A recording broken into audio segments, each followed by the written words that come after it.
You're listening to Boggy Talk, Faith Conversations in the Mud, a resource of Church on Bayshore. Boggy Talk is recorded on Boggy Bayou in Niceville, Florida, and is hosted by Justin Wyatt and James Ross, pastors at Church on Bayshore. We typically want every matter of faith and life to have crystal clear answers, but it isn't always that easy. This podcast digs in to help Christians think with a kingdom mentality about topics that sometimes get muddy and bog us down. So let's dive in.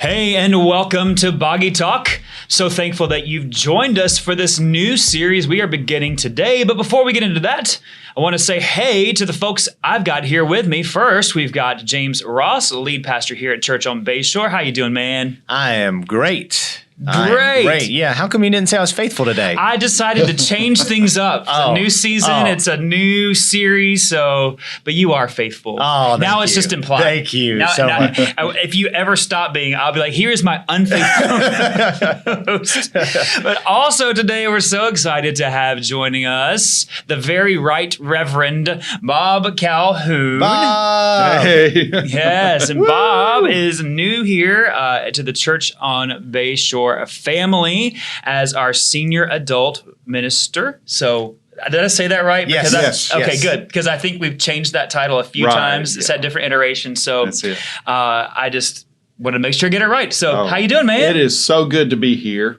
I have been here 2 solid weeks. And so you're an old timer already. I'm already settling in and loving it.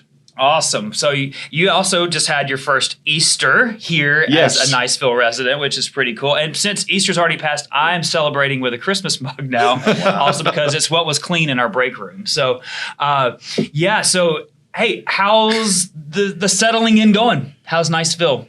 Niceville is genuinely nice. Coming from a large city, Jacksonville, you're used to such a different atmosphere. And when I first came here, people said, we really are nicer in Niceville. And I was, right, yeah, we'll see about that. And I have found they truly were telling the truth. People are nicer in Niceville. We are loving the feel of the community. We are loving our church already. And we can't wait to be a part of the greater community, though. Yeah, that's right. So have you found like anything you would claim now already as your spots, like restaurants, places to go after 2 weeks being an expert? Well, Danny's Fried Chicken has a hold on me. There's a plug right there. That's good. I'm sorry. But and also a restaurant right down the street has the best breakfast in Niceville. So we are loving that. So I'm afraid sponsorships are available for both of those restaurants. Boggy Talk. All proceeds go to feed hungry children with the last name Wyatt and Ross. And if I mention your business, I get 20%. Yes, that's right. Of the profit and off. That's right. So. That's it. So really quickly, you and Kathy, you've been married for 32 years. 32 years. Coming up 33. Yeah, wow. Oh, because that is after 32. That's good. When's your anniversary?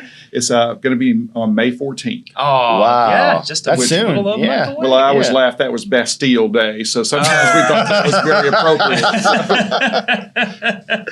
appropriate. What is Bastille Day? Bastille Day is the date in the French Revolution when the mob attacked the Bastille Fortress and tore it down, and that was a symbol of the French king's power. There you go. So nice. So there's a message there. Yeah, there can be. There can be. Yeah. Nice. Well, so you and Kathy, let's see, who's the morning person? My wife is the morning person. She is a go-getter. She comes awake at 5 o'clock, and she is constantly, loves to talk, and I'm so happy, and let me talk to you about all these things. And then she'll just hear dead silence from me, and she'll go, you haven't had your coffee yet. And I went, no, and wait till the second cup, please. So she's more of an extrovert than you. Is that true? She ish. You're pretty extroverted. You're extroverted. We are both fairly extroverted, but we can be very shy too. Gotcha. So like you can be the extroverted introvert right kind of a thing. Okay. Yeah. So we don't really know who you are. You'll find out. Nice. Well, speaking of Bob, today we're talking about dealing with difficult people. Difficult people. That's right. So, so today we are beginning a series of Boggy Talks talking about what do we do with difficult people or hard people? Because, well, They exist. Yes, they do. If you are breathing, you are surrounded by difficult people. And if you are breathing, you are a difficult person. Right. We all are. And so over the next few weeks, we want to talk through how do we, as Christians, as people who are, our eyes are on Jesus, we want to honor him in all we do, including relationships. How do we handle difficult people? So today we're going to start by talking about personalities and how do we deal with people who are just different than us. And the next weeks we'll be talking about how we deal with conflict with people. And then we'll also be sharing about, in the coming weeks, about how we deal with sin issues in people, how we deal with, we said how we deal with conflict, but also how we deal with just different beliefs. When even as Christians, how we have different beliefs and where do we land in all this? So let's talk a little bit today. We're talking today about personality. So let's talk a little bit. Let's just start it off with, who are you? What is your what is your personality? Let's have a little fun with this. So James, you start us off. Which test are we going with first? Which test do you want to start with? See, that's reflective of my personality. Oh yeah, right wow. Which one do you want to start me, with? I'm like, all right. I'm the lion, in that one where you're some kind of animal, which is really bad because it's like you get to be a lion or like a beaver, right. or whatever. If you had to choose, which one, and a lion can be awesome or terrifying. Right, yeah. So, but yeah. Are you describing what it's like working with me? I'm just saying. What are you guys in the animal thing? Do you know? I have no idea about the animal. You're a dog. The golden retriever. No, really. Thanks, man. No, they're like. That's right. They still take charge, but they're loyal. Yeah, exactly. I'm the lion, so I'm determining what your personality is. I will take dog. I'll take golden retriever at that. I will not take Shih Tzu or a little terrier that's just golden doodle. Yes, I'm not one of those. Bob, I'm the competent camel. Okay. I'm just kind of plodding. I'm in the background, but I get it done in my own time. Yeah, that is good. I consider you like an owl because you're wise. Oh, goodness. That's why we have you here today. And he walks down the hall of the office going, whoo, whoo, whoo, whoo, whoo. That is true, actually. In Myers-Briggs, that's the letter one, right? Yeah, I'm Ian. Well, sometimes when I take the test, I'm ENFJ, and sometimes I'm ENTJ. But I think I'm ENFJ, which means extroverted, intuitive, feelings, which most people wouldn't think I'm feelings, and then judgmental. Yeah. You guys know what you are in that? I am the ESFP. Okay. And in the 16 personalities, that profile is the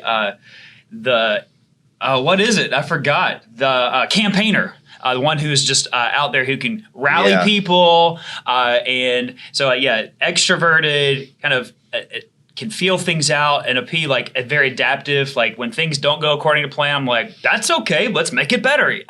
Where the J is a little more like, here's what we're doing. Here's the plan. We're sticking to the plan. Yep. And both of those are good. And we're going to talk about that in a second. You know, you're you are on the Myers-Briggs? Well, insane. There you go. Actually, I'm kind of like the caregiver. Okay. I like to be an encourager. I like to be a shepherd and look after people. I like, if there's an issue, I like to help them get it fixed and just be with that. So yeah. If we don't mention the Enneagram, I was just about to say Enneagram. Somebody's going to be like, you guys don't even know anything. I need to send them some links. Yeah, that's right. So I am, but what do you think I am on the Enneagram? Just guess. Are you a 3? Is that the achiever? Yeah. Yes, I'm the a 3 as well, which is funny because we're different personalities, but in that regard, I'm like a... Yeah, I have a wing. Yeah, I'm the wing. I don't know what that means. 2, which is the helper. Oh, no, that's not me. I don't help. I'm just kidding. I believe more it Christ-like is personality helpful. It is helpful to understand these things, but also a lot of times I think people we put a little too much stock in these things too, and then we like, well, I'm this type, so I don't have to be like that. I don't need to be like. We'll talk about that in just a second. So let's talk about different personalities because we tend to see things through our own lens, through our own filters. And the rub comes when we come across someone who is different than us, who sees the world differently than us. How do we interact with people? How do you deal with people who are different? You know, before you say this, and we have you here because you have a lot more experience than us, but I have actually found in 15 years of pastoring that most conflict that happens in the church is actually not spiritual. Right. It's personality. Yes. Yeah. Now, I'm not saying there isn't spiritual conflict, but the bigger problems are usually just personality conflict that people don't know how to be managed. I mean, what would you say to that? I think also in church, people have definite views of their role. For instance, as a staff member, as a regular member, as a committee member, and sometimes you run into power struggles because people want to be heard and they want to know that everyone else is hearing them very well. So sometimes, and we've all in the church been part of that group where you're running down the hall and you're trying to get into the worship service and someone grabs you and says, "I have a problem with you right now," and you're going, "Okay, how do I handle that?" So how do you handle that? Because I'd love to know. Yeah. Because I'm like, get off me! I gotta go preach. One thing I try to do is I say, Not really. "I am sorry. We have to. I'm about to go into the worship service. Can we set a different time so we can sit down together and talk about this and give you adequate time?" That is a great response. That is a great response. You're so wise. So personalities like mine, and I would even say Justin's, we're going to be heard. We're going to make sure we get heard. How do we in a church, because a church is a great example of this because we value everyone or should value everyone. How do we make sure we hear those people who don't have those personalities that are going to assert themselves to be heard? Like what do we do? I think we have to practice something that is becoming a lost art. It's just the art of listening. We have to concentrate on a person and get them to open up and listen to what their thoughts and feelings are and hear them. And once we hear them, then we have won the right to be heard by them too. So as a person who likes to talk a lot and it can be impatient based on my personality type, what would you say to me are some things to help me make sure those people are heard and I do listen to those people? I would say it's a personal discipline, but first of all, when you're going to meet with someone, pray about it. Say, what do I want to accomplish from this? But then is working on yourself to say, we're so tempted to say, I'm just going to talk at you and overwhelm you. And instead, work on listening to them. Sometimes I'll say to myself, I'm talking too much and I'm not hearing the people in this committee meeting or okay, you'll actually say that. Yeah. Okay. So I'll say it to myself. Oh, okay. And to myself, but occasionally I try to transition it.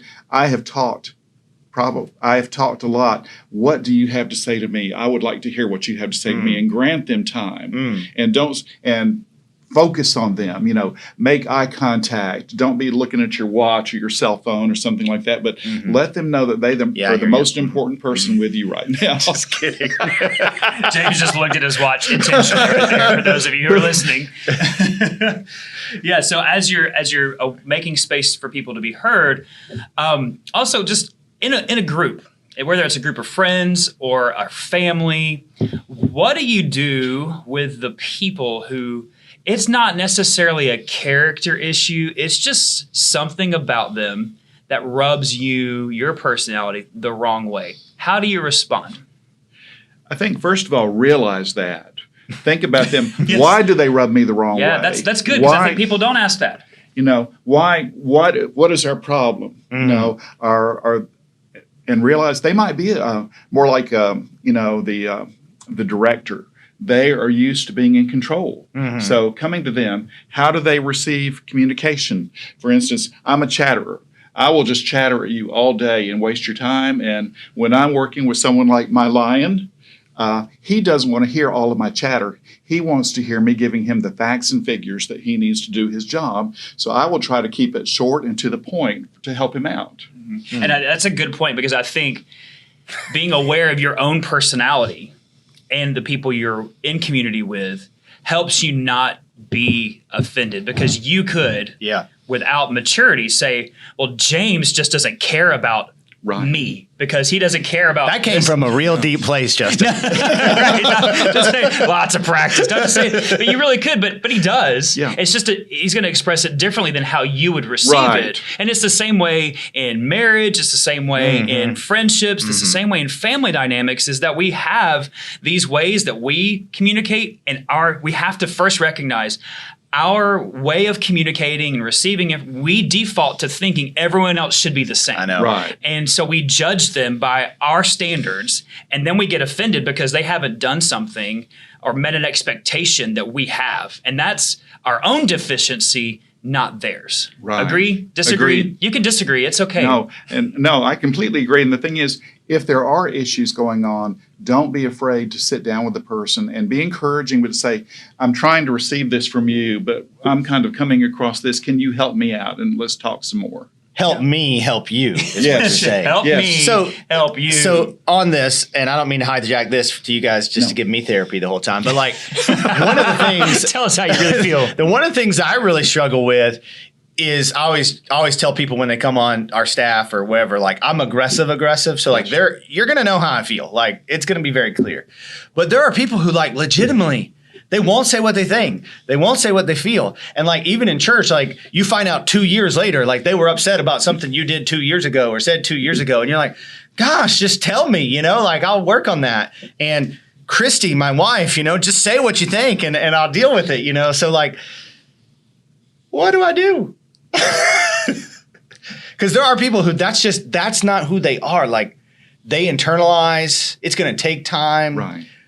But I do think there's some unhealthiness to that. But and secondly, for me, like I do want to meet them where they are to try to understand and help. And, I think you do a very good job at that because I've already seen your communications. I know that you spend time with people. You don't have if you sense an issue, that you're going to say, let's make time to have lunch or do something together. And that's something I've admired. But the thing is, we can work on our own tendencies and open ourselves up. So would you say that maybe just those people, you're just going to need more time with those people than perhaps Justin and I, who will very clearly communicate to each other how we feel?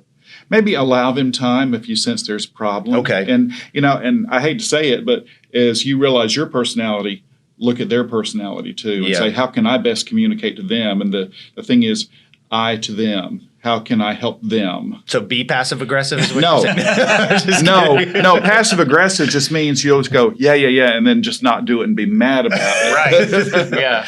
I think too, and I think this is something that you do and that we all need to do, is that recognizing your personality and how that affects things interpersonally, but then having people that can tell you, hey, you were a little too much there, or you do this. We solicit feedback from people. Hey, you were in the room. Tell me, when did I? Or if I get like this, you need to give me a look because and that's humble. And we have to have humility in all this. And I think being aware, and then again making space, it takes time, and that's I think part of it. And for me, it just comes back to being very self-aware of. One, our own natural leanings, and also how we can come across to people. Yeah, right. That's good. It's give people the right to hold you accountable. I hold my wife accountable. We've all done that thing, and where I start to make a bad joke or something like that, and I get this little bam, or I get this hand on my knee that is squeezing the life out of my leg, and I know I need to be quiet right now, and just.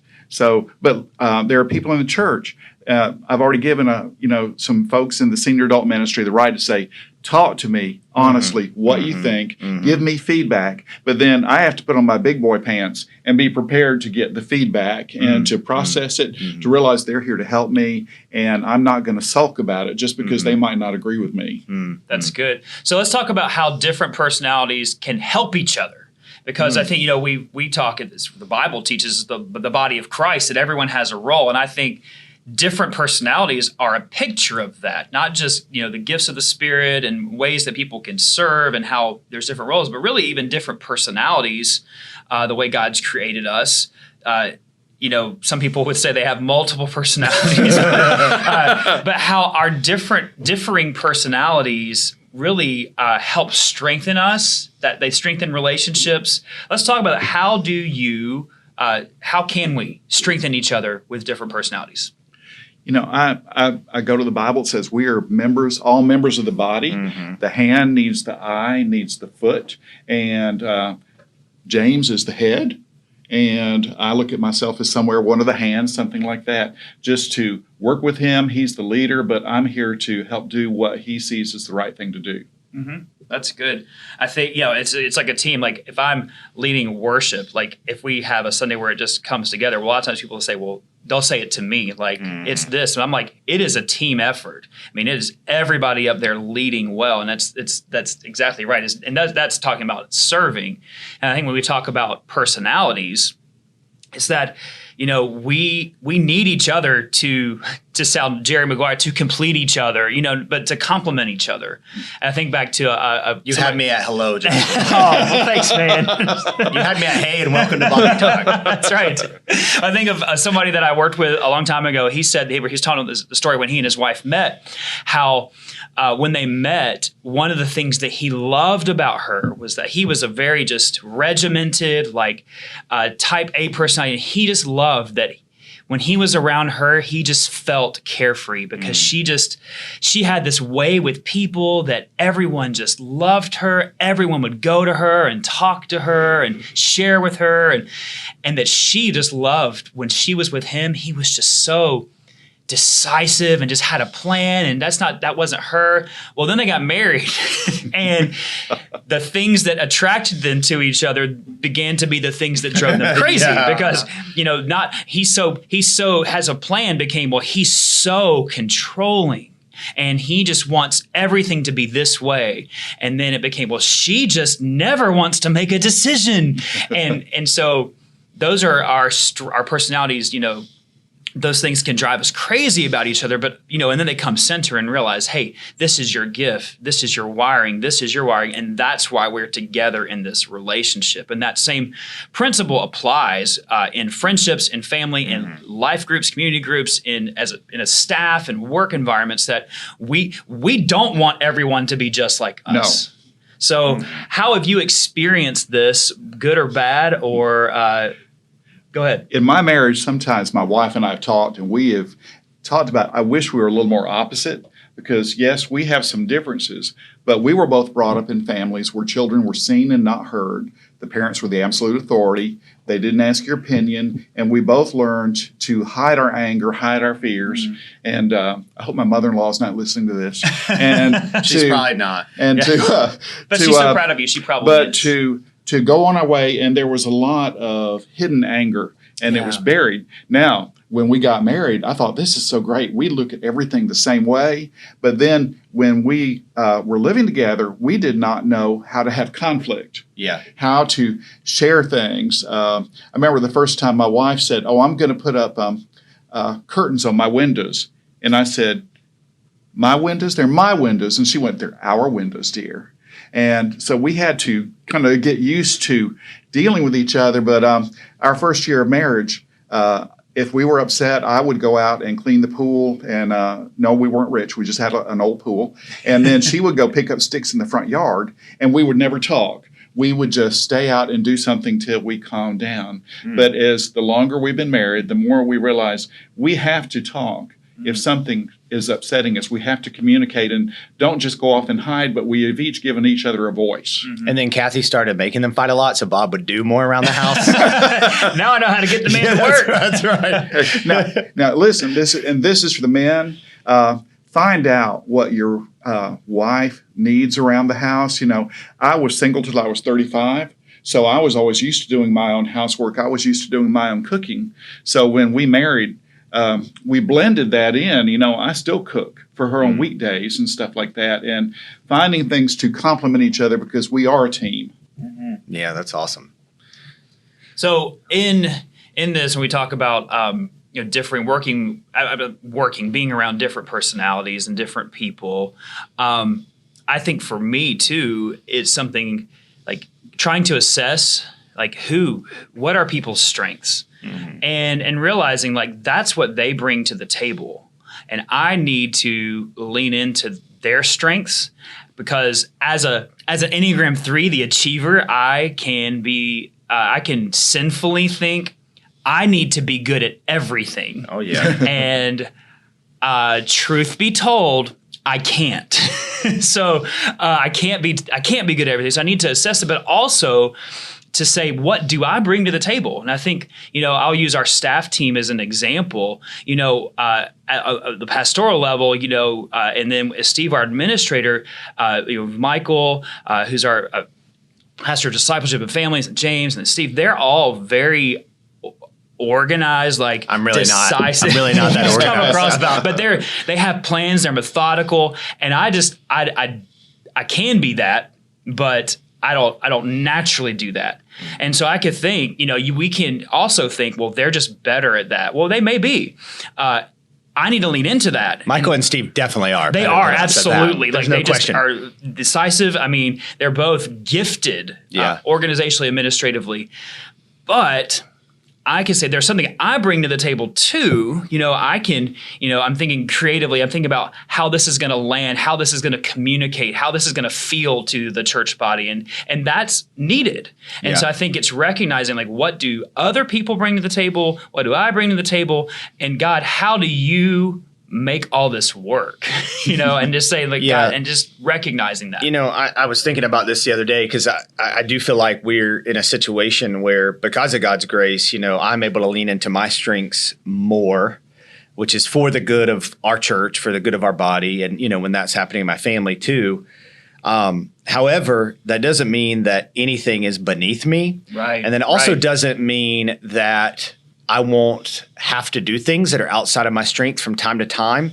In 1 Corinthians, when Paul talks about how God, the Spirit, gives gifts as he desires, I actually believe that he's saying we don't necessarily have this one or two gifts. Granted, we might be strong in one or two of them, but he'll give them to us as we need them. So, like, if there's a deficiency in a church body or a family who's trying to do something, like, the Spirit will empower them to do what needs to be done. And so I think that, when we talk about humility and all that, like, realizing that, ultimately Jesus is the Lord. And so my personality and my strengths need to still look at him, as Lord.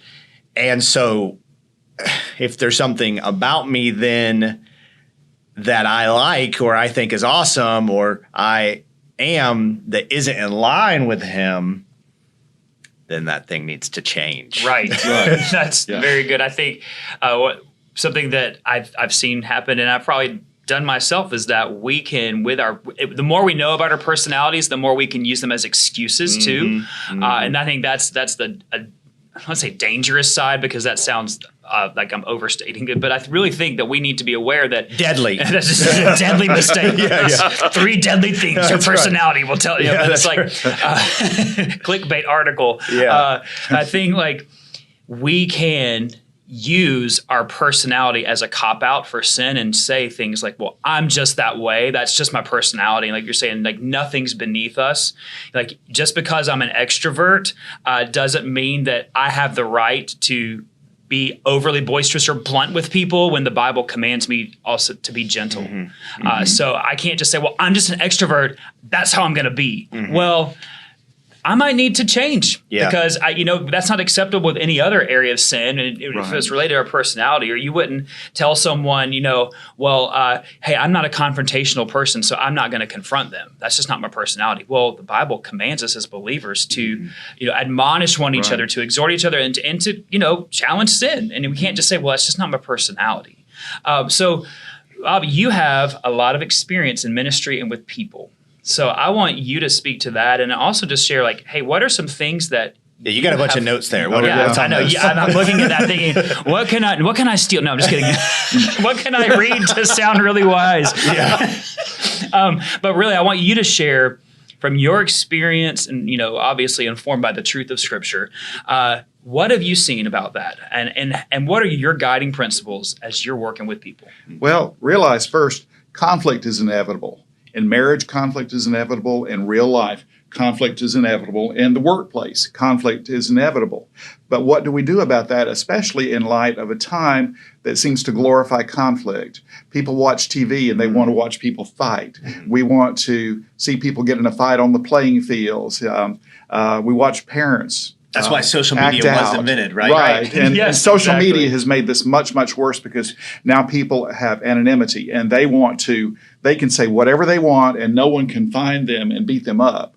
or anything like that. So we're dealing with conflict, but I have a couple of strategies, and this comes from many, many years, and people sharing with me sometimes about the best strategies. So a couple of points. First of all, when someone comes up to talk to you, assume they're doing the best they can. Oh, that's good. For instance, if someone comes up and they've been really wounded, maybe their age is an issue for them, whatever, maybe their experience, say perhaps in their last church, the church split and they had a terrible time with the pastor. Yes, right. They're probably going to be hesitant to approach James at Somebody tell you to say that? No, no. This is that I have seen all of this in the past, the distant past. So, but first of all, assume they're doing the best they can. Sometimes someone can't relate to you quite on the level you think they should, but meet them. It says in Jeremiah 17, I, the Lord, search the heart and examine the mind to examine each person according to their conduct, according to what their deeds deserve. So again, if they're doing the best they can, meet them. Second, accept that you have differences. We all have differences. In Ephesians 4, it says, be completely humble and gentle. Be patient, bearing with one another in love. So we have to really practice patience. That's good. And it's hard to be patient. I don't like to be patient. And I don't like people to pray for me to be patient because then I get in situations. But accept that you do have differences. Again, when people start talking to you, don't just react. Well, I have a problem with your message, Brother Bob. Well, I don't like your face. So don't. I want to witness this. I want to witness you. Don't react. I don't, because that'd be bad. All I heard there is the next time somebody questions me in a sermon, I just say, well, I don't like your nose. I don't like your Listen, instead respond and make assumptions. Don't make quick assumptions. In fact, there's the famous, I think the thing our counselors would tell us, what I hear you saying is. Yes. And sometimes you need to ask for clarification. What are you, this is what you're trying to tell me? And occasionally we find out that's not what they wanted to communicate at all. So again, it says in James 1, my dear brothers and sisters, take note of this. Everyone should be quick to listen, slow to speak, slow to become angry, because human anger does not produce the righteousness that God desires. Again, one thing I've really learned in giving people feedback is we've all been in workplaces where the boss comes up and says, you totally blew that project. That was the worst thing I've ever seen. Well, the person It happened yesterday. The person is, sinking under the ground. Instead, approach them and say, well, that went okay, but let's look at maybe some ways we can make it better next time, and we'll work on that. Yeah. So again, you're an encourager. A Christian is to be an encourager. And I think that's one thing people see. Right now, many people think of people who call themselves Christians as people who are constantly criticizing, do not like anything, like certain political parties, and all they do is gripe and whine and complain. Instead, they need to experience people who are positive, people who lift them up. It's people that say, I feel good to be around them, and I look forward to them because they are an encourager. Again, too, but as you talked, I'm not saying just be a punching bag when someone has issues with you. Learn to be assertive, and you have to do that. But it says this again in Ephesians 4, instead, speaking the truth in love, I will grow to become in every respect the mature body of him who is the head, that is Christ. So, again, look at that, folks, and be assertive. Be aggressive. No, be assertive. But you don't have to raise your voice, because sometimes if I raise my voice, the other person might start raising their voice, and we have so many little confrontations that happen. Stay calm. Stay calm. I remember one time a lady was getting my wife, and she was saying, how old is your granddaughter?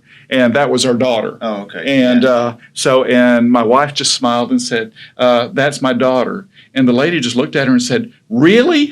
It's not your granddaughter? It's not? Like, how can you have such a... Drop it, lady. And I was just looking at her going, lady, you are living proof that peroxide causes brain damage. Oh, man. But again, set the he person... didn't say that. He did not say it. He thought it. He did say, I don't like your face. We have I don't like your hair. You have a little bubble over your head saying urge to kill. Yeah. But again, be assertive and also set limits. This is important. Again, what's a good time to meet? The worst time to catch a pastor is right when he's walking in to preach. Don't do that. And I would say that about just about anyone in the church. Don't catch them. Right before. So, And wouldn't you agree just to that very difficult people truly like have an issue? They're always going to try and inconvenience you because they want that kind of attention. Absolutely. So you need to set limits. Still talk to them, engage, but set limits. Okay. Let them know you're willing to talk. But Yeah. say, I cannot talk to you right now. Right. And sometimes you have to say, I am so sorry. I cannot talk to you right now. And let's meet then, but walk away. Yeah. Don't just keep engaging, but say, what's a good time to That's meet? good. And in 1 John 3:18, it says, dear children, let us not love with words or speech, but with actions and in truth. But do set a limit and realize what is the issue and how much time can you give to it. Occasionally, I'll just say to a person, let's continue to work on this. Sometimes in my career, I go, I am sorry, but we're just going to have to agree to disagree about this. But I will always treat you with courtesy. That's good. I'm not going to, a lot of times there's passive aggressive stuff in church life, company life. People get mad over an issue in the church, and then they quit speaking to each other. Yeah. And I found, even if there's someone that I might not particularly care for, I'm going to walk by and say, hey, how are you? It's a great day. Try to find a common ground with them. And I'm going to give you a quick example, and he won't mind me doing it. I work with our former youth pastor in Jacksonville, and he is a great guy, and he's been at the church for 15 years. But when he first came to the church, I was not really open to him. He was a different kind of personality. He was the fifth youth pastor I'd worked with, and I was getting tired of breaking in youth pastors. And we just did not get along. And I was a youth parent. So he had both my kids, and it was difficult because I was a parent.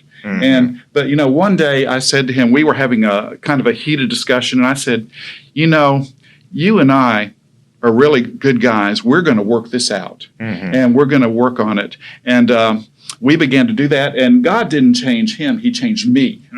And that's sometimes, I'm not praying that God changes the other person, but changed me. Yeah. And within just a few years, he became my much better looking younger brother, and I love him to death. He was one of the hardest to leave when I left Jacksonville. But again, set limits and listen well. Again, listen. So James 1 Throw the says, elbow. my dear brothers and sisters, take note of this. Everyone should be quick to listen, slow to speak, and slow to become angry, because human anger does not produce the righteousness that God desires. So again, folks, realize all of this is not about the other person. It's not about me, but am I glorifying God? That's right. Am I helping that? I'm not trying to be spiritual. I'm saying God has given us ways that guide our lives, and they are very, very practical. So do this. And then finally, just prepare a statement for the person. And my favorite statement is, let me think about that. Sometimes even when my wife says something, I'll jump to conclude, no, we can't do that. Well, and I see the hurt in her face. Instead, I'll say, let me think about that. Let me pray about that. And then can I please get back to you at such and such a time? And do make a time to get back. So we're not just ignoring them and they're wondering. But again, assume the best and accept differences, because again, we'll always have to deal with conflict. Yeah, that's great. Well, I would just not really add to that, because there's not much to add to that. That was like a master class. Yeah, I know. That was worth. You're so wise. That was worth. Hopefully, people stayed on past our random rants to listen to that. But, for me, in personality, I just always try to say, well, one thing for sanctification purposes is I actually lean into my weaknesses. So, often I will make the choice, if it's 50-50, that's not the ambitious choice, because I'm like, God needs to teach me here.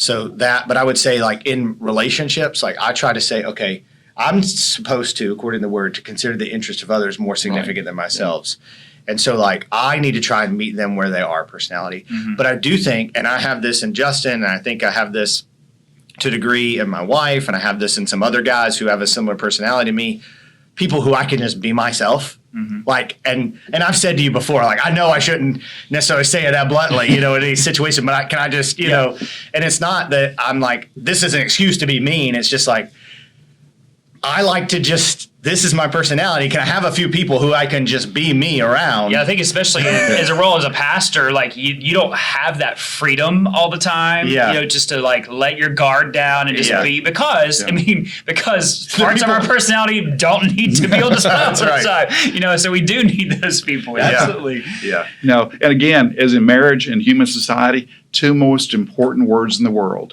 I'm sorry. That's good. And then follow that up with you forgive me. Yeah. So first of all, you've taken responsibility, but secondly, you put the ball in their court. Now it's up to them to process what you're saying and be genuinely, kids like to say sorry, but look them in the eye and say, I am so sorry. I realize that hurt you. Will you forgive me? And then go from there. Are your kids from New England or something? No.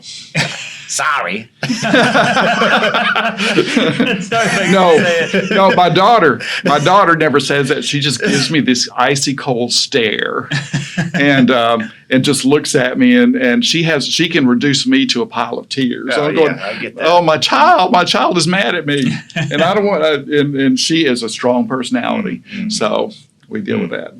Yeah, I think, we're just obviously we're talking about personalities and we're not getting into, there are obviously some situations where it goes beyond personality and so we're not talking about what do you do with people who maybe have significant mental health issues or emotional issues. Trauma they're going through. Yeah, exactly. So and that could be several more episodes of this and we're not getting into that, but we're talking about how do we just as people, as Christians, live in community with people who are different. And I think, Bob, you had some great principles. And I think, one of the things that you alluded to is that we can't change anyone. Right. Like we are fully responsible for how we respond to everyone. Every one of your points alludes to that, is that we can't make anybody change, but we are responsible for how we respond. And that goes back to something we talk about a lot, is humility. Right. It comes with humility. I think Paul writes in Colossians 3, he says, we bear with one another, and if one has a complaint against another, forgive each other. As the Lord's forgiven you, so you must also forgive. Yes. And I think we hold each other hostage in unforgiveness. And a lot of it's what you said earlier. It's not about a major disagreement about a theological issue or political. It's about personality. Yeah. And we should be the most forgiving people. Yeah. Because we understand how much we've been forgiven. That's right. Amen. Oh, any other words of wisdom to add, Bob? Just remember, forgiveness, all of these talents are a journey. You're not going to be an expert overnight, but you just begin to practice the disciplines. The more you practice, it's like exercise, the better you'll feel. Yeah, that's good. We're going to end on that note right there. The more you practice forgiveness, the better you feel. That's good. Well, thanks for listening and tuning in to Boggy Talk this week. We hope you'll join us next week as we talk a little bit more, take this to the next level beyond personality to actually talk about conflict and how we deal with conflict. So be sure and tune in. Go ahead and hit the subscribe button so you don't miss things. And feel free to leave us a comment and also give us a rating. As long as it's a good rating on iTunes, that helps people see this a little bit more, get the word out. We're thankful for your support. And since Bob is so wise, he's actually starting his own podcast called Bobby Talk and to rival ours. Hey, we're going to call it What About Bob? There we go. And we are going to totally mess you up just like I am. Well, awesome. Well, thank you so much for joining us this week, and we hope you'll tune in next time. Thanks for listening to Boggy Talk. We are so glad you joined in the conversation. Go ahead and subscribe so you don't miss a beat.